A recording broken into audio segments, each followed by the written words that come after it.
안녕하세요. 오늘 저희가 좀 깊게 파볼 주제는요. 미국의 아주 심각한 국가 부채 문제, 그리고 이걸 어쩌면 기술로 풀 수 있지 않을까 하는 좀 흥미로운 분석입니다. 네, 특히 테슬라와 팔란티어라는 두 기업이 어떻게 핵심 역할을 할 수 있는지에 대한 유튜브 분석 내용을 다뤄볼 건데요. 맞아요. 분석이 꽤 대담하더라고요. 자, 그럼 바로 한번 들어가 볼까요? 좋습니다. 일단 분석 시작은 미국의 그 국가 부채 상황부터 짚고 넘어가요. 이게 벌써 GDP를 훌쩍 넘었거든요. 그렇죠. GDP보다 빚이 더 많은 상황. 네, 그래서 뭐 잠재적인 디폴트, 그러니까 국가 부도 가능성까지 이야기가 나오는 거고요. 지금처럼 계속 국채 발행 한도만 이렇게 늘리는 건 근본적인 해결책은 아니라고 딱 잘라 말하죠. 그냥 시간을 버는 거다. 그렇죠. 빚으로 빚 막는 셈이니까요. 수입은 그대로인데 카드 한도만 계속 올리는 거랑 비슷하다고 할 수 있겠네요. 아, 비유가 확 와닿네요. 근데 이 분석이 재밌는 게 해법을 뭐 재정정책 이런 데서 찾는 게 아니라 네. 극단적인 생산성 향상, 여기서 찾아야 한다 이렇게 주장하더라고요. 그러면서 이제 테슬라가 등장하는 거죠. 맞습니다. 바로 테슬라의 그 휴머노이드 로봇 옵티머스에 딱 주목을 해요. 분석에 따르면 일론 머스크가 이 옵티머스가 한 4, 5년? 4, 5년요. 생각보다 빠른데요? 네, 그러니까 2029년에서 2030년 정도 되면 실제 GDP에 좀 기여를 할 거다. 이렇게 본다는 거죠. 예를 들어서 자동차 제조업이 지금 부가가치가 꽤 높은 편인데 노동자 한 명이 연간 한 29만 달러 정도 가치를 만들거든요. 네. 근데 로봇은 뭐 쉬지 않고 일할 수 있잖아요. 가동 시간을 비교해 보면 사람은 연간 한 2080시간 정도 일하는데 로봇은 7300시간까지 돌릴 수 있다. 거의 3.5배죠. 와, 3.5배. 잠깐만요. 그럼 단순 계산으로 로봇 한 대가 연간 거의 1000만 달러? 우리 돈으로 한 13억? 그 정도 부가가치를 만든다는 거예요? 네. 분석은 그렇게 계산을 하는 거죠. 정말 엄청난 숫자긴 한데 물론 이게 뭐 로봇이 진짜 사람처럼 일한다는 전제가 깔린 거겠죠. 당연하죠. 그게 가장 중요한 가정이긴 합니다. 영상에서는 또 과거 사례를 들어요. 2차 산업혁명 때 기계가 도입되고 또 베비붐 세대가 노동시장에 막 들어오면서 경제가 확성장했잖아요. 네, 그렇죠. 근데 지금은 상황이 정반대라는 거예요.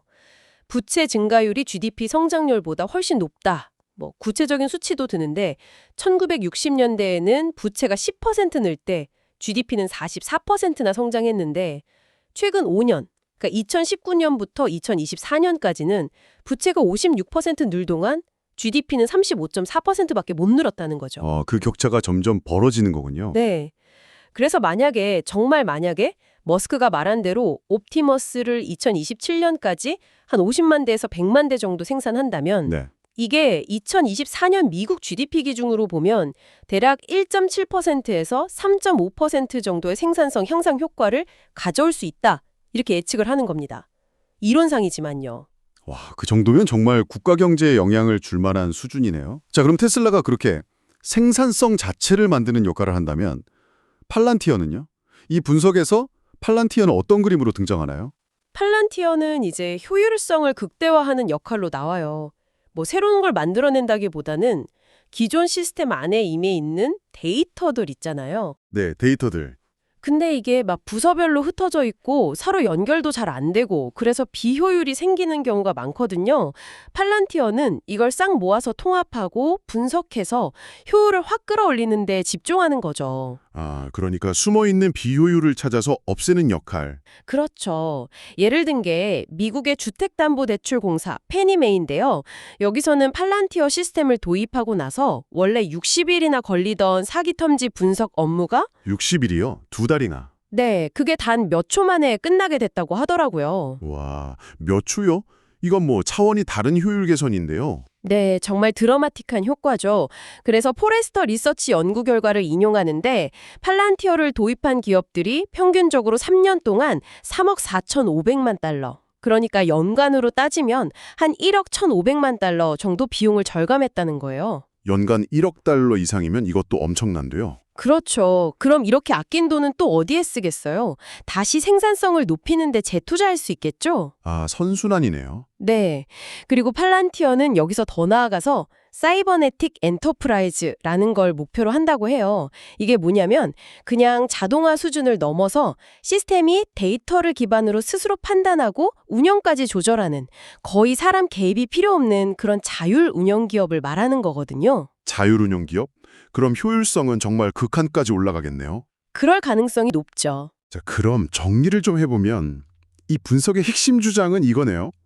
테슬라가 옵티머스 로봇으로 아예 새로운 노동력을 만들어서 생산의 전체 파일을 키우고 팔란티어는 데이터 분석으로 기존 시스템의 비효율을 싹 걷어내서 그 파일을 최대한 잘 활용하게 만든다.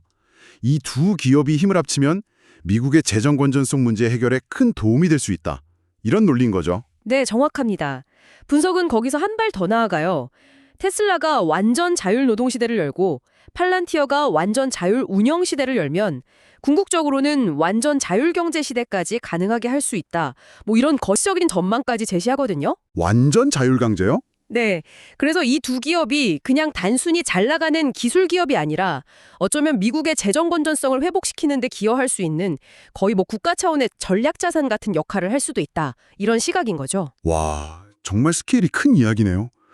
자, 오늘 저희가 살펴본 이 분석은 로봇공학이나 AI 같은 첨단 기술이 어떻게 보면 거시경제 문제, 특히 미국의 막대한 부채 위기라는 현실적인 문제 해결책으로 제시될 수 있는지를 보여주는 아주 흥미로운 관점이었습니다. 기술이 경제 구조 자체를 근본적으로 바꿀 수 있다는 어떤 강한 믿음 같은 게 느껴지는데요. 네, 그렇죠. 그럼 마지막으로 이런 질문을 한번 던져보고 싶네요. 정말 만약에 이 분석의 예측처럼 로봇과 AI가 경제 시스템의 핵심 동력이 되는 시대가 온다면 우리가 지금 얘기한 생산성이나 효율성 말고 혹시 놓치고 있는 다른 사회적 혹은 윤리적인 문제는 없을까요? 이 부분에 대해서도 한번 생각해 보시면 어떨까 싶습니다.